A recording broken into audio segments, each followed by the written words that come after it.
धरा को सेवा व्यवहार करता हूँ, नमन करता हूँ। और जो हमारे जल जंगल जमीन के संरक्षण के लिए, देश की आजादी के लिए अपने प्राणों की आहुति देने वाले महान टंटा भील रॉबिन हुड को सेवा व्यवहार करता हूँ, नमन करता हूँ। और आज के इस कार्यक्रम के मुख्य अतिथि सम्मानीय आदरणीय दादा रमेश टेकाम जी, दिनेश ध्रुवे जी, अध्यक्ष मध्य प्रदेश आदिवासी विकास परिषद बालाघाट, और हमारे जिला पंचायत उपाध्यक्ष सम्मानीय काजल इलारी जी, और जनपद सदस्य सम्मानीय गुरु पटेल जी, और हमारे आदरणीय बहन जो राष्ट्रीय अध्यक्ष हैं जनजाति समाज नई दिल्ली महिला मंडल की श्रीमान संजू सयाम जी, और हमारे संजयलाल मड़ावी जी, ईश्वर ध्रुवे जी, रोशनी तिलगाम जी, और हमारे जाबाज कार्यकर्ता विश्व ब्रिगेड के सतीश निवासी जी, राहुल मड़ावी जी और राहुल शिवशाम जी, और मंच में उपस्थित सभी मातृशक्ति पितृशक्ति सभी को मैं सशक्त नमन करता हूँ, सेवा व्यवहार करता हूँ। सम्मानित साथियों, जब अंग्रेज यहाँ पर शासन कर रहे थे तो जो बिरसा मुंडा, टंटा भील, शंकरसार, रघुनाथ साहा और बाबूराव सेठ मार के तमाम महापुरुषों को कहा करते थे कि आप जिस समाज के लिए लड़ रहे हो और जिस देश के लिए लड़ रहे हो, कल को ये आपको भूल जाएंगे। आप लड़ने मरने के चक्कर में क्यों पड़े हो? ऐसा अंग्रेजी हुकूमत वाले मीडिया वाले अंग्रेजी हुकूमत उनको बोलते थे। इन टंटे मामा को, बिरसा मुंडा को, शंकरसार, रघुनाथ साहा को, और जो है बाबूराव सेठ मार्के को, तिलका माझी को, ये तमाम महापुरुषों को ऐसा कहा करते थे। तो इनका कथन था कि क्रांतिकारी कभी मरता नहीं, जब जब उसे याद करते हैं तो क्रांतिकारी जिंदा हो जाता है। तो ये आज हमारे टंटे मामा जिंदा हो गया, उनका विचार जिंदा हुआ कि नहीं? आप देखिए, बड़ा सोचने का विषय है। अभी हमारे दिनेश ध्रुवे जो अध्यक्ष जी है, उनने भी बहुत कुछ बातें कहकर यहाँ से चले गए। हमारे युवा ने जो गोंडवाना अध्यक्ष है जिला बालाघाट के, उन्होंने भी बहुत सारी बातें की है। रोशनी तिलगाम भाई ने भी बहुत सारी बातें की है, लेकिन उनमें उनका निचोड़ में निकाल कर बताऊंगा कि हमारे समाज में आदिवासी पिछड़े वर्ग में भी है। आप अध्ययन करेंगे कि हमारा समाज पिछड़ा क्यों है, आदिवासी एससी दलित पिछड़े वर्ग पिछड़ा क्यों है?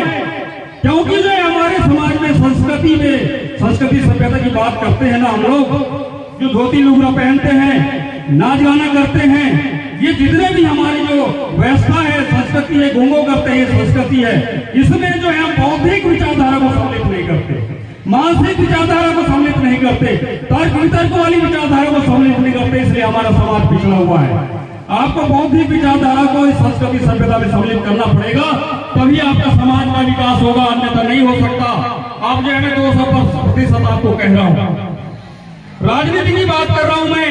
अभी दिनेश ध्रुवे जी और वो जो हमारे राहुल युवक है, उन्होंने बहुत सारी बातें रखी कि राजनीति की चेतना जो है जयपाल सिंह मुंडा भारत में आदिवासी समाज के लिए शुरुआत किया था, लेकिन जो है मुरझा गया। जो पौधा था वो पौधा ही पौधा रह गया, पेड़ नहीं बन पाया। बड़ा सोचने का विषय है। राजनीतिक चेतना आदिवासी समाज में जागृत नहीं हुआ है। आप जो है बालाघाट जिले का अध्ययन करेंगे तो जो है लिखियाम जी मराठ समाज में राजनीतिक चेतना जागृत कर दी है, लेकिन आदिवासी समाज में आज राजनीतिक चेतना जागृत नहीं हुआ है, इसलिए हमारा समाज पिछड़ा हुआ है। इसमें आपको जागृत करने के लिए आपको समाज में निरंतर केडर करना पड़ेगा, प्रशिक्षण करना पड़ेगा, तभी आपका समाज जो है जागेगा और निरंतर आगे की राजनीतिक चेतना जागृत होगा तो देश की विकास होगी। ये बड़ा सोचने का विषय है। और जब हम समाज की बात करते हैं, अभी शिक्षा की बात कर रहे थे हमारे सम्मानित दिनेश ध्रुवे जी, शिक्षा तो बोल देते हैं, कौन सी शिक्षा? हमारे पास ऐसी भौतिक शिक्षा नहीं है समाज के सामने, इसलिए जो हमारा समाज पिछड़ा हुआ है। शिक्षा का मतलब पुस्तक, कॉपी, शिक्षक, अध्यापक, कलम, और विद्यालय ये शिक्षा की श्रेणी में आता है। और उसको पढ़ लिख कर अध्ययन कर ग्रहण कर शिक्षित बनता है, कलेक्टर बनता है, एसपी बनता है, डीएफओ बनता है, मंत्री बनता है, जिला पंचायत सदस्य बनता है और वैज्ञानिक बनता है। लेकिन वो सुशिक्षित कब कहलाएगा? शिक्षा शिक्षित सुशिक्षित कब कहलाएगा? जब अपने समाज की संस्कृति सभ्यता को जानेगा, अपने समाज को पढ़ेगा, हम अपने समाज के सुख दुख को जानेगा और इन महापुरुषों को जानेगा, उनके विचारधारा को जानेगा और जल जंगल जमीन की संरक्षण की बात करेगा, तभी वो सुशिक्षित कहलाएगा। कलेक्टर बन जाने से कुछ नहीं होता। मैं आपको एक उदाहरण देना चाहूंगा कि आप गहराई से सोचेंगे।